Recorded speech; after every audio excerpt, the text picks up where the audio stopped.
Hi hello welcome back to my YouTube channel. ಎಲ್ಲರೂ ಹೆಂಗದಿರಿ?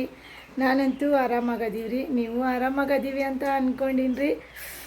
ಸಿಕ್ಕಾಪಟ್ಟೆ ಬಿಸಿಲು ಐತ್ರಿ, ಬೇಸಿಗೆ ಬಂತಲ್ಲ, ಹಾಗಾಗಿ ಫುಲ್ ಸಿಕ್ಕಾಪಟ್ಟೆ ಬಿಸಿಲು. ಯಾರೆಲ್ಲ ನನ್ನ ಚಾನಲ್ಗೆ ಇನ್ನೂ ಸಬ್ಸ್ಕ್ರೈಬ್ ಮಾಡ್ಕೊಂಡಿಲ್ಲ, ಬೇಗ ಬೇಗ ಸಬ್ಸ್ಕ್ರೈಬ್ ಮಾಡ್ಕೊಳ್ಳಿ. ಬೆಲ್ ಐಕಾನ್ನ ಕ್ಲಿಕ್ ಮಾಡಿ ಆಲ್ ಅಂತ ಸೆಲೆಕ್ಟ್ ಮಾಡಿರಿ. ನೋಡಿರಿ, ನಮ್ಮ ಅಕ್ಕನ ಮಗಳು ಸೌಮ್ಯ, ನಾನು ಮಂಗಳೂರಿಗೆ ಹೋಗಿದ್ದೆ, ಇಬ್ಬರು ಒಟ್ಟಿಗೆ ಬಂದೀವಿ ನಮ್ಮೂರಿಗೆ, ಬದಾಮಿಗೆ. ಈ ಬ್ಯಾಸ್ಗೆ ಬಿಸಿಲ್ನಾಗ ಹಾಕಿ ಚಿಕ್ಕಿ ಬಾ ಏನಾದ್ರು ಸಮೂಸ ಮಾಡೋನು ಅಂಥೇಳಿ ಅಲ್ರಿ. ಹಾಗಾಗಿ ಆಯ್ ಸರಿ ಅವ ತಗೋ ಅಂಥೇಳಿ ಸಮೋಸ ಮಾಡಕ್ಕೆ ಬಂದೀವಿ. ನಾವು ಸಮೋಸನ ಹೆಂಗೆ ಮಾಡ್ತೀವಿ ಅಂತ ಈ ವಿಡಿಯೋ ಮೂಲಕ ತೋರಿಸ್ತೀನಿ, ಬರ್ರಿ. ಮೊನ್ನೆ ನಮ್ಮ ತನು ಓರಿಯೋ ಬಿಸ್ಕಿಟಿಂದ ಕೇಕ್ ಮಾಡಿದ್ವಿ. ಹಾಗಾಗಿ ಒಬ್ಬರು ಕಮೆಂಟ್ನ ಕೇಳಿದರು, ಸೌಮ್ಯನ ಕಡೆಯಿಂದನೂ ಯಾವುದಾದ್ರೂ ಒಂದು ರೆಸಿಪಿ ಮಾಡಿರಿ ಅಂಥೇಳಿ. ಹಾಗಾಗಿ ನಮ್ಮ ಸೌಮ್ಯ ಅವತ್ತು ಸಮೋಸ ಮಾಡೋಣ ಅನ್ನೋದಕ್ಕೆ ಆಕಿ ಕೈಲೇನ ಸಮೋಸ ರೆಸಿಪಿನ ಮಾಡ್ಸಕತ್ತೀನಿ ರೀ. ಆಕಿ ಏನೇನು ತಯಾರಿ ಮಾಡ್ಕೊಂಡಾಳಂತ ತೋರಿಸ್ತೀನಿ ನೋಡಿರಿ. ಇಲ್ಲೇ ಮೊದಲ ಈರುಳ್ಳಿ ಸಮೋಸ ಅಲ್ಲ, ಇದು ಈರುಳ್ಳಿ ಸಮೋಸ ಅಂತ್ರಿ. ನಮ್ಮ ಮನ್ಯಾಗೂ ಈರುಳ್ಳಿ ಸಿಕ್ಕಾಪಟ್ಟೆ ಜಾಸ್ತಿ ಇದ್ದವು, ಹಾಗಾಗಿ ಈರುಳ್ಳಿ ಸಮೋಸನ ಮಾಡೋಣ ಅಂತಂದೆ. ಆಯ್ತು ಸರಿ ಅಂತ ಹೇಳಿದ್ಲು. ಅದಕ್ಕೆ ನೋಡಿರಿ, ನಮ್ಮ ಸೌಮ್ಯ ಇಲ್ಲಿ ಈರುಳ್ಳಿ ಕಟ್ ಮಾಡ್ಕೊಂಡು ಎಣ್ಣೆಗೆ ಫ್ರೈ ಮಾಡ್ಕೊಳಕತ್ತಾಳ. ಈರುಳ್ಳಿ ಜೊತೆಗೆ ಏನೇನು ಮಿಕ್ಸ್ ಮಾಡ್ತಾಳಂತ ತೋರಿಸ್ತೀನಿ ಬರ್ರಿ. ಇಲ್ಲಿ ಈರುಳ್ಳಿ ಜೊತೆಗೆ ನೋಡಿರಿ, ಇದು ಕ್ಯಾಬೇಜು ತುರಿದು ಇಟ್ಕೊಂಡಾಳ್ರಿ, ಕಟ್ ಮಾಡಿಲ್ಲ, ಹೆಜ್ರು ಮನೇಲೇ ತುರಿದಾಳ್ರಿ. ಮತ್ತು ಇದು ನೋಡಿರಿ 2 ಹಸಿಮೆಣಸಿನ್ಕಾಯಿ, ಇದು ಸ್ವಲ್ಪ ಕೊತ್ತಂಬರಿ, ಹಾಗೆ ಸ್ವಲ್ಪ ಶುಂಠಿ ಪೇಸ್ಟು, ಶುಂಠಿ ಬೆಳ್ಳುಳ್ಳಿ, ಇದು ಕರಿಬೇವು. ಇಷ್ಟನ್ನು ಇವಾಗ ಎಣ್ಣೆಗೆ ಫ್ರೈ ಮಾಡ್ತಾಳ್ರಿ. ಇವಾಗ ಆಲ್ಮೋಸ್ಟ್ ಇಲ್ಲಿ ನೋಡಿರಿ, ಈ ಎಣ್ಣೆಗೆ ಈರುಳ್ಳಿನ ಫ್ರೈ ಮಾಡ್ಕೊಳಕತ್ತಾಳ ನಮ್ಮ ಸೌಮ್ಯ.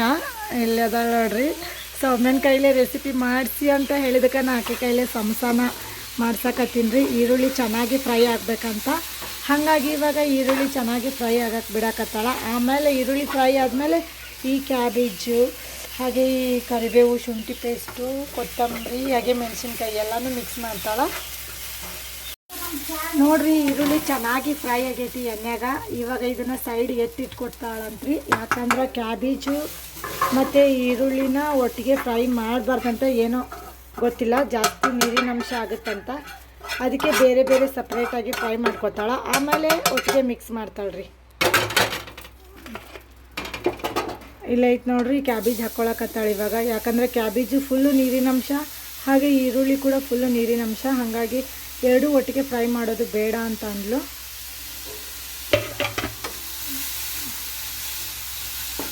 ಇವಾಗ ಕ್ಯಾಬೇಜನ್ನು ಹುರ್ಕೊಳಕತ್ತಾಳ್ರಿ. ಆಮೇಲೆ ಕ್ಯಾಬೇಜ್ ಹುರ್ಕೊಂಡಾದ್ಮೇಲೆ ಈ ಈರುಳ್ಳಿ, ಆಮೇಲೆ ಇಲ್ಲಿ ಕಟ್ ಮಾಡ್ಕೊಂಡಿರೋಂಥ ಕರಿಬೇವು, ಕೊತ್ತಂಬರಿ, ಶುಂಠಿ ಬೆಳ್ಳುಳ್ಳಿ ಪೇಸ್ಟು, ಹಾಗೆ 2 ಹಸಿಮೆಣಸಿನ್ಕಾಯಿ ಮಿಕ್ಸ್ ಮಾಡಿಕೊಂಡು, ಆಮೇಲೆ ಅದಕ್ಕೆ ಬೇಕಾಗಿರೋಂಥ ಖಾರ, ಉಪ್ಪು, ಚಾಟ್ ಮಸಾಲ ಯಾವುದಾದ್ರೂ ಕಟಾವು ಮಸಾಲೆ ಇರ್ಬೋದು, ಅಥವಾ ಏನದು ಗರಂ ಮಸಾಲ, ಈ ಥರ ಮಿಕ್ಸ್ ಮಾಡಿಕೊಂಡ್ರೆ ಸರಿ ಹೋಗುತ್ತೆ.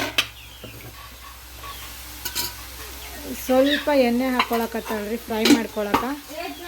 ಈರುಳ್ಳಿಗೂ ಎಣ್ಣೆ ಹಾಕ್ಕೊಂಡೆ ಫ್ರೈ ಮಾಡೋಣ. ನೋಡಿರಿ ಹೆಂಗೆ ಬ್ರೌನಿ ಕಲರ್ ಆಗ್ಯಾವಲ್ಲ, ಅಲ್ಲೇ ಬ್ರೌನ್ ಕಲರ್ ಆಗ್ಯಾವ ನೋಡಿರಿ ಈರುಳ್ಳಿ. ಈ ಥರ ಫ್ರೈ ಮಾಡ್ಕೋಬೇಕಂತ, ಅಂದರೆ ಚೆನ್ನಾಗಿ ಟೇಸ್ಟ್ ಬರುತ್ತಂತ. ತಡ್ಕೊ ಏನೋಟಾಗಲಿ. ನೋಡಿರಿ, ಬ್ಯಾಸ್ಗೆ ಬಿಸಿಲು ಸಿಕ್ಕಾಪಟ್ಟೆ, ಮಕ್ಕದಾಗ ಬೆವ್ರು ನೋಡ್ರಿ. ಅಪ್ಪು ಬೇಕೇನ್ರಿ ಈ ಬಿಸಿಲಾಗ ಆ ಗ್ಯಾಸ್ ಮುಂದೆ ನಿಂತ್ಕೊಂಡು ಬೆವ್ರು ಸಿರಿಸ್ಕೊಂಡು ಬೇಕಂದ್ರಿ ನಮ್ಮ ಸೌಮ್ಯಾಗ. ನೋಡಿರಿ, ಕ್ಯಾಬೇಜನ್ನ ಸ್ವಲ್ಪ ಫ್ರೈ ಮಾಡ್ಕೋಬೇಕಂತ.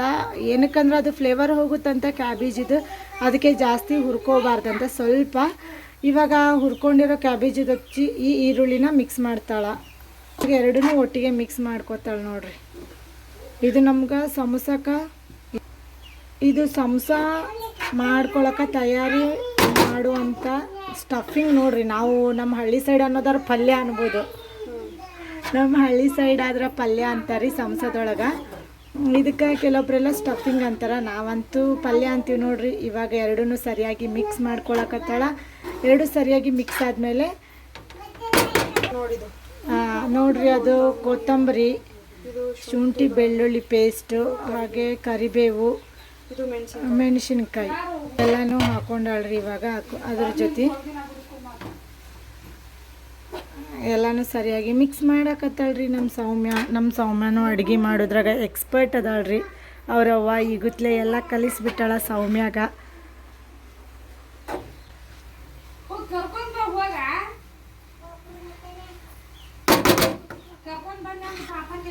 ಬಂದರೆ ಸ್ವಲ್ಪ ಉಪ್ಪು, ಹಾಗೆ ಒಂದು ಸ್ವಲ್ಪ ಅರಿಶಿನ ಹುಡಿ, ಜಾಸ್ತಿ ಬೇಡ್ರಿ ಯಾಕಂದ್ರೆ ಫುಲ್ ಅರಿಶಿನ ವಾಸನೆ ಬರ್ತೈತಿ. ಹಾಗಾಗಿ ನಾನು ಸ್ವಲ್ಪ ತೊಗೊಂಡಿದ್ರಿ.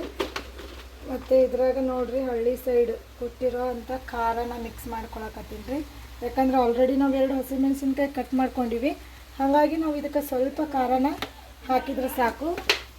ಮತ್ತು ಇಲ್ಲಿ ನೋಡಿರಿ ಮನೆಯಾಗಿರೋಂಥ ಕಟಾವು ಮಸಾಲ, ನಿಮ್ಗೆ ಯಾವ್ದು ಇರ್ತದೆ, ಚಿಕನ್ ಮಸಾಲ ಹಾಕೋರಿ, ಕಟಾವು ಮಸಾಲ ಹಾಕೋರಿ, ಯಾವುದಾದ್ರೂ ಇದನ್ನೊಂದು ಸ್ವಲ್ಪ ಒಂಥರ ಈ ಮಸಾಲೆ ಹಾಕಿಬಿಟ್ರೆ ಏನಾಗುತ್ತೆ ಅಂದರೆ ಫುಲ್ಲು ಟೇಸ್ಟಿ ಕೊಡುತ್ತೆ ರೀ. ಹಾಗಾಗಿ ಸಾಕಲ್ಲ ಅಮ್ಮ, ಸಾಕ ಇದನ್ನೆಲ್ಲನೂ ಮಿಕ್ಸ್ ಮಾಡೋಣ್ರಿ.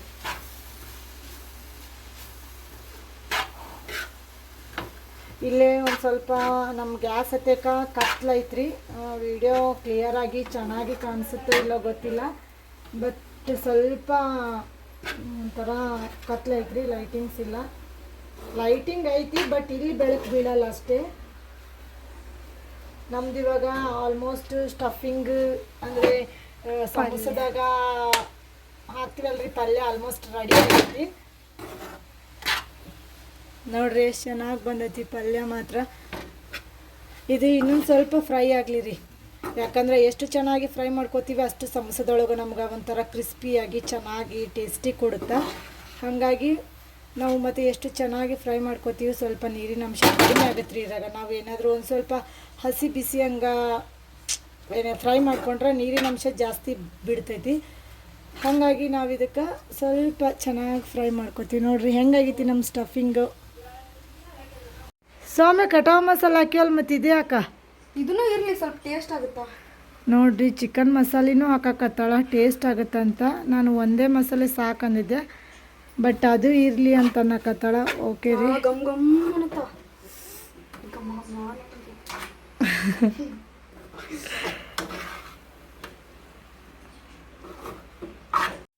ನೋಡ್ರಿ, ನಾವು ಸಮೋಸಾನ ಎಣ್ಣೆ ಒಳಗೆ ಫ್ರೈ ಮಾಡ್ಕೋತೀವಲ್ಲ, ಅದಕ್ಕೆ ಅದು ಸಮೋಸ ಎಣ್ಣೆ ಒಳಗೆ ಫ್ರೈ ಮಾಡ್ಕೊಳ್ಳುವಾಗ ಬಾಯಿ ಅಂದರೆ ಓಪನ್ ಆಗಬಾರ್ದು ಅನ್ನೋ ಕಾರಣಕ್ಕೆ ನಾವು ಮೈದಾ ಹಿಟ್ಟು ಮತ್ತು ನೀರು ಮಿಕ್ಸ್ ಮಾಡಿ ಒಂಥರ ಪೇಸ್ಟ್ ಮಾಡ್ಕೊಳಕತ್ತೀವಿ. ಆಲ್ಮೋಸ್ಟ್ ಸಮೋಸ ಮಾಡುವಾಗೂ ಇದೇ ಥರ ಯೂಸ್ ಮಾಡ್ತಾರ ಅಂತ ಅನ್ಸುತ್ತೆ. ನಾನು ಫಸ್ಟ್ ಟೈಮ್ ನಮ್ಮ ಮನ್ಯಾಗ ಸಮೋಸ ಮಾಡಕತ್ತೀವಿ.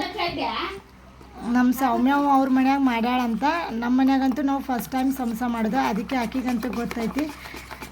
ಸಮೋಸ ಎಣ್ಣೆಗೆ ಫ್ರೈ ಮಾಡಬೇಕಾದ್ರೆ ಅದು ಓಪನ್ ಆಗಬಾರ್ದು ಅನ್ನೋಕೆ ಇಲ್ಲಿ ಪೇಸ್ಟ್ ರೆಡಿ ಮಾಡ್ಕೊಳಕತ್ತಾಳ. ಇನ್ನೇನು ಕೆಲವೇ ಕ್ಷಣಗಳಲ್ಲಿ ಸಮೋಸ ರೆಡಿ ಆಗತ್ತೆ ರೀ. ನಮ್ಮ ಸೌಮ್ಯ ಮಾಡ್ತಾಳ. ಪೇಸ್ಟ್ ಆಯಿತು ನೋಡ್ರಿ, ಪೇಸ್ಟ್ ಆಯ್ತು ರೀ. ಅಷ್ಟೇ ನಾರ್ಮಲ್ ಆಗಿದೆ ಸಾಕಂತ್ರಿ. ಇಷ್ಟು ಜಾಸ್ತಿ ಗಟ್ಟಿ ಆಗಬಾರ್ದಂತ, ಗಟ್ಟಿ ಆದ್ರೆ ಅದು ಅಂಟ್ಕೊಳ್ಳೋದಿಲ್ಲ ಅಂತ, ಫೋಲ್ಡ್ ಮಾಡೋಕ್ಕೆ ಸರಿ ಆಗಲ್ಲಂತ. ಇಷ್ಟಿದ್ರೆ ಕರೆಕ್ಟ್ ಆಗುತ್ತಂತ. ಬರ್ರಿ ಇವಾಗ ನಾವಂತೂ ಮನ್ಯಾಗ ಹಿಟ್ಟು ಕಲಸಿಲ್ರಿ, ಇದು ಅಂಗಡಿಯಾಗ ಸಿಗ್ತೈತಿ. ಡಿ ಮಾರ್ಟ್ನಾಗ, ಮಾಲ್ನಾಗ, ಅಂಗಡಿಯಾಗ ಎಲ್ಲ ಸಿಗ್ತೈತ್ರಿ. ಸಮೋಸ ಪಟ್ಟಿ ಕೊಡ್ರಿ ಅಂದ್ರೆ ಕೊಡ್ತಾರ. ಈ ಥರ ಅದ ನೋಡ್ರಿ, ಅಂಗಡಿಯಾಗಿಂದ ತೊಗೊಂಬಂದಿವಿ ಮಾಲ್ನಾಗ. ಮನ್ಯಾಗ ಹಿಟ್ಟು ಕಲಿಸಿ ಮಾಡ್ಬೋದು, ಬಟ್ ಬೇಡ ಅಂಥೇಳಿ ತೊಗೊಂಬಂದಿವಿ. ಒಳ್ಳೆ ಚೆನ್ನಾಗದವ್ರಿ, ನೀವು ತೊಗೊಂಡು ಬಂದು ಟ್ರೈ ಮಾಡಿರಿ. ನೋಡ್ರಿ, ನಮ್ಮ ಸೌಮ್ಯ ಇವಾಗ ಸಮೋಸ ಪಟ್ಟಿಗೆ ಹಿಟ್ಟು ಹಚ್ಚಕತ್ತಾಳ. ಈ ಥರ ಫೋಲ್ಡ್ ಮಾಡ್ಕೋಬೇಕು ನೋಡ್ರಿ. ನಮಗೂ ಗೊತ್ತಿರಲಿಲ್ಲ, ಯೂಟ್ಯೂಬ್ ನೋಡಿ ಇವಾಗ ಅದ್ರೊಳಗೆ ಈ ಥರ ಫೋಲ್ಡ್ ಮಾಡಿಕೊಂಡು ನಾವು ಪಲ್ಯ ಮಾಡ್ಕೊಂಡಿವಲ್ರಿ ಸಮೋಸದ್ದು, ಅದನ್ನು ಇದ್ರೊಳಗೆ ಹಾಕೋದು. ಸಾಕು ಬಿಡಮ್ಮ, ಜಾಸ್ತಿ ಆಗುತ್ತೆ. ಈ ಥರ ಹಿಟ್ಟು ಹಚ್ಚಬೇಕು. ಈ ಥರ ಹಿಟ್ಟು ಹಚ್ಚಿ ಫೋಲ್ಡ್ ಮಾಡ್ಕೋಬೇಕ್ರಿ. ಇದು ಈ ಥರ ಫೋಲ್ಡ್ ಮಾಡ್ಕೋಬೇಕು ನೋಡ್ರಿ. ಆಮೇಲೆ ಇಲ್ಲಿ ಹಿಟ್ಟು ಹಚ್ಚಿ ಅಲ್ಲಿ ಹಿಟ್ಟು ಹಚ್ಚೋದು ನೋಡ್ರಿ. ಕರೆಕ್ಟಾಗಿ ಫೋಲ್ಡ್ ಮಾಡ್ಕೊರಿ. ಅದು ನೋಡ್ರಿ ಸಮೋಸ ರೆಡಿ ಆಗ್ಯಾವು. ನೋಡ್ರಿ ಎಣ್ಣೆನೋ ಕಾಯ್ದೈತಿ ಇವಾಗ. ನೋಡ್ರಿ ಎಣ್ಣೆ ಅಂತೂ ಸಖತ್ತಾಗಿ ಕಾದೈತಿ. ನಮ್ಮ ಸೌಮ್ಯ ಸ್ಟಫಿಂಗ್ ಹಾಕಿ ಸಮೋಸನ ರೆಡಿ ಮಾಡ್ಯಾಳ. ಅದು ಜಾಸ್ತಿ ಹೊತ್ತು ಇಟ್ಬಿಟ್ರೆ ಬಾಯಿ ಓಪನ್ ಆಗಿಬಿಡ್ತೈತಿ ಸಂಸದ್ದು. ಆ ಕಾರಣಕ್ಕೋಸ್ಕರ ಅಲ್ಲಿ ನಮ್ಮ ಸೌಮ್ಯ ಸ್ಟಫಿಂಗ್ ಹಾಕಿ ಸಂಸಾನ ರೆಡಿ ಮಾಡಕತ್ತಾಳ. ಇಲ್ಲಿ ಆಗಿರೋ ಸಂಸಾನ ನಮ್ಮ ಅಕ್ಕ ಎಣ್ಣೆಗ ಫ್ರೈ ಮಾಡಕತ್ತಾಳ್ರಿ. ನೋಡ್ರಿ ನಮ್ಮ ಅಕ್ಕ ಇವಾಗ ಸಂಸಾನ ಹಾಕ್ಯಾಳ. ಅಂದರೆ ನಾವು ಹೈ ಫ್ಲೇಮ್ನಾಗ ಇಟ್ಬಿಟ್ರೆ ಅದು ಬೇಗ ಕಪ್ಪಾಗಿಬಿಡ್ತೈತಿ ಮತ್ತು ಒಳಗೆ ಹಿಟ್ಟೆಲ್ಲ ಇರ್ತೈತಲ್ಲ ಅದೆಲ್ಲ ಏನು ಬೆಂದಿರಂಗಿಲ್ಲ. ಹಾಗಾಗಿ ಇಲ್ಲಿ ನಾವು ಲೋ ಫ್ಲೇಮ್ನಾಗ ಇಟ್ಕೊಂಡು ಸಂಸಾನ ಫ್ರೈ ಮಾಡ್ಕೊಳಕತ್ತೀವಿ. ಫಸ್ಟ್ ಟೈಮ್ ಸಂಸ ಮಾಡಕತ್ತೀವಿ ರೀ, ನೋಡಬೇಕು ಹೆಂಗೆ ಚೆನ್ನಾಗಿ ಬಂದೈತೆ ಇಲ್ಲ ಅಂತ. ಸೌಮ್ಯ ಆಲ್ರೆಡಿ ಅವ್ರ ಮನ್ಯಾಗ ಮಾಡ್ಯಾಳ ಅಂತ ಚೆನ್ನಾಗಿ ಬಂದೈತೆ ಅಂತ. ಹಾಗಾಗಿ ಇವತ್ತು ನಮ್ಮ ಮನ್ಯಾಗೂ ಸಂಸ ಮಾಡ್ಬೇಕಂತೇಳಿ ಮಾಡಾಕತ್ತಿದ್ವಿ. ನೋಡ್ಬೇಕ್ರಿ, ಫಸ್ಟ್ ಟೈಮ್ ಮಾಡಾಕತ್ತೀವಿ, ಚೆನ್ನಾಗೇ ಬರ್ಬೋದು ಅನ್ಸುತ್ತೆ. ಬರ್ರಿ ನೋಡ್ರಿ, ಈ ಥರ ಲೋ ಫ್ಲೇಮ್ನಾಗ ಇಟ್ಕೊಂಡು ಸಂಸನ ಫ್ರೈ ಮಾಡ್ಕೊರಿ. ನೋಡ್ರಿ, ನಾವು ಸಂಸಾನ ಎಣ್ಣೆಯೊಳಗೆ ಫ್ರೈ ಮಾಡಬೇಕಾದ್ರೆ ಸುಮಾರು ಹೊತ್ತಾಗಿತ್ತು. ನಾವು ಫ್ರೈ ಮಾಡ್ಕೋಬೇಕಾದ್ರೆ ಸ್ಟಫಿಂಗ್ ಎಲ್ಲ ಹೊರಗಡೆ ಬರುತ್ತೆ ಅಂದ್ಕೊಂಡಿದ್ವಿ ಬಾಯಿ ಓಪನ್ ಆಗಿ. ಬಟ್ ಏನೂ ಆಗಿಲ್ಲ, ಚೆನ್ನಾಗೇ ಸಂಸ ಬಂದವು. ನಿಮ್ಮ ಮನ್ಯಾಗೂ ನೀವು ಟ್ರೈ ಮಾಡ್ಕೊರಿ. ಇವಾಗ ಫಸ್ಟ್ ಟೈಮ್ ಸಂಸ ಮಾಡೀವಿ ನಾವು. ಫಸ್ಟಿಗೆ ಒಂದು ಸಲ ಫ್ರೈ ಮಾಡಿ ತೆಗೆದ್ವಿ, ಇವಾಗ 4 ಹಾಕಿವ್ರಿ. ಯಾವುದೂ ಎಣ್ಣೆಲಂತೂ ಬಾಯಿ ಬಿಟ್ಟಿಲ್ಲ, ಚೆನ್ನಾಗೇ ಬರಕತ್ತವು. ಇನ್ನೂ ಇಷ್ಟ ಅದಾವು, ಸುಮಾರು ಅದಾವ್ರಿ. ಇನ್ನೂ ಒಂದು ನಾವು ಸ್ಟಫಿಂಗ್ ಎಷ್ಟು ಇರ್ತೈತೆ ಅಷ್ಟೇ ನಾವು ಸಂಸ ಮಾಡಬೇಕು ಅಂತ ಅಂದ್ಕೊಂಡಿದ್ವಿ. ಆ ಸಂಸ ಪಟ್ಟಿ ಒಳಗೆ 35 ಪಟ್ಟಿ ಇರ್ತಾವ್ರಿ. ಆ 35 ಪಟ್ಟ್ಯಾಗ ಉಳಿಲಿ ಫ್ರಿಜ್ನಾಗ ಇಟ್ರಾಯ್ತು ಅಂತ ಅಂದ್ಕೊಂಡಿದ್ವಿ. ಬಟ್ ನಾವು ತುಂಬ ಜನ ಫ್ಯಾಮಿಲಿ ಇದ್ವಿ. ನಾವು ಮಾಡಿರೋ ಸ್ಟಫಿಂಗು ಹಾಗೆ ಆ ಸಮೋಸ ಪಟ್ಟಿಗೆ ಕರೆಕ್ಟಾಗೈತ್ರಿ. ನೋಡ್ರಿ, ಇಲ್ಲಿಗೆ ನಮ್ಮ ಸಮೋಸ ಎಲ್ಲನೂ ರೆಡಿ ಆಗ್ಯಾವ್ರಿ. ಇನ್ನೇನು ನಾವು ಸಮೋಸ ಮಾಡೋಕೆ ಸ್ಟಾರ್ಟ್ ಮಾಡಿದ್ದು 1-2 ಗಂಟೆ ಆಗಿತ್ತು ರೀ. ಬಟ್ ನಾವು ಮುಗಿಯೋಷ್ಟ್ರೊಳಗೆ ಏನಿಲ್ಲ ಅಂದರೂ ಟೈಮ್ ಹತ್ರ 4 ಗಂಟೆನೇ ಆಗಿತ್ತು ರೀ. ಯಾಕಂದರೆ ಚಹಾ ಕುಡಿಯೋ ಟೈಮೇ ಆಗಿತ್ತಲ್ಲ. ಹಾಗಾಗಿ ಬಿಸಿ ಬಿಸಿ ಚಹಾ ಮಾಡಿಕೊಂಡು ಹಾಗೆ ಎಲ್ರಿಗೂ ನಮ್ಮ ಮನೆಯಲ್ಲಿ ಸುಮಾರು ಜನ ಅದೀವ್ರಿ. ಅದಕ್ಕೆ ನಾವು ಎಲ್ಲನೂ ಸಮೋಸ ಮಾಡಿಬಿಟ್ಟಿವಿ. ಹತ್ರ 35 ಸಮೋಸ ಅದ ನೋಡ್ರಿ. ಇದು ಬರೀ ಹೆಂಗೈತಿ ಅಂತ ಟೇಸ್ಟ್ ಮಾಡೋಣ್ರಿ. ಆಲ್ರೆಡಿ ಇವಾಗ ನಮ್ಮ ಮನ್ಯಾಗ ಎಲ್ಲರೂ ತಿಂದಾರ, ಬಟ್ ನಾನು ತಿಂದಿಲ್ಲ. ಅದಕ್ಕೆ ಹೆಂಗಾಗ್ಯಾವ ಅಂಥೇಳಿ ಟೇಸ್ಟ್ ಮಾಡಿ ಹೇಳ್ತೀನಿ ಬರ್ರಿ. ನೋಡ್ರಿ, ನಾನಂತೂ ತಿನ್ನಕತ್ತೀನಿ, ಬಟ್ ಬಿಸಿ ಬಿಸಿ ಇತ್ತು ರೀ. ಅದ್ರ ಒಳಗಿರೋ ಪದಾರ್ಥನೂ ಬಿಸಿ ಆಗ್ತಿತ್ತು ಮತ್ತು ಸಖತ್ತಾಗಿ ಟೇಸ್ಟ್ ಆಗಿತ್ತು. ನಮ್ಮ ಚಾರು ನೋಡ್ರಿ ಹೆಂಗೆ ತಿನ್ನಕತ್ತಾಳ. ಆಕಿಗೆ ಅವ್ರ ಮಾಮ ನನಗಿಲ್ಲನ ಅಂತ ಕೇಳಕತ್ತಿದ್ದ. ಅದಕ್ಕೆ ಆಕಿ ನಮ್ಮ ಚಾರು ನೋಡ್ರಿ ಇಲ್ಲ ನಿನಗಿಲ್ಲ ಅಂತ ಅನ್ನಕತ್ತಾಳ ಅವ್ರ ಮಾಮಾಗ. ಎಲ್ಲರೂ ಚಹಾ ಕುಡಿದು ಸಮೋಸ ತಿಂದು ಇಲ್ಲಿ ಹೊರಗಡೆ ಕೂತೀವಿ ನೋಡ್ರಿ. ನಮ್ಮ ಅಕ್ಕರು, ನಮ್ಮ ಅಮ್ಮ, ನಮ್ಮ ಪಪ್ಪ ಎಲ್ಲರೂ ಅದಿರಿ ಹೊರಗಡೆ ನೋಡ್ರಿ. ಸಿಕ್ಕಾಪಟ್ಟೆ ಬಿಸಿಲೈತಿ. ನಮ್ಮ ಈ ಸಮೋಸದ ವಿಡಿಯೋ ನಿಮ್ಗೆ ಇಷ್ಟ ಆದ್ರೆ ಲೈಕ್ ಮಾಡಿ, ಶೇರ್ ಮಾಡಿ, ಹಾಗೆ ಸಬ್ಸ್ಕ್ರೈಬ್ ಮಾಡ್ಕೊಳ್ಳಿ. ಸಬ್ಸ್ಕ್ರೈಬ್ ಮಾಡ್ಕೊಳ್ಳೋದ್ರ ಜೊತೆಗೆ ಬೆಲ್ ಐಕಾನ್ನ ಕ್ಲಿಕ್ ಮಾಡಿ ಆಲ್ ಅಂತ ಸೆಲೆಕ್ಟ್ ಮಾಡಿ. ಇದರಿಂದ ನಾನು ಯಾವುದೇ ವಿಡಿಯೋನ ಅಪ್ಲೋಡ್ ಮಾಡಿದರೂ ಬೇಗ ನಿಮಗೆ ರೀಚ್ ಆಗುತ್ತೆ. ಇಲ್ಲಿಗೆ ಈ ನನ್ನ ವಿಡಿಯೋನ ಎಂಡ್ ಮಾಡ್ತೀನಿ ರೀ. ಮತ್ತೆ ಮುಂದಿನ ಹೊಸ ವಿಡಿಯೋದೊಂದಿಗೆ ಬರ್ತೀನಿ. ಟಾಟಾ, ಬಾಯ್ ಬಾಯ್. ನನ್ನ ಎಲ್ಲ ಪ್ರೀತಿಯ ಸಬ್ಸ್ಕ್ರೈಬರ್ಗೆ ಮತ್ತೊಮ್ಮೆ ಬಾಯ್ ಬಾಯ್ ಹೇಳ್ತಾ ಈ ನನ್ನ ವಿಡಿಯೋನ ಎಂಡ್ ಮಾಡ್ತೀನಿ.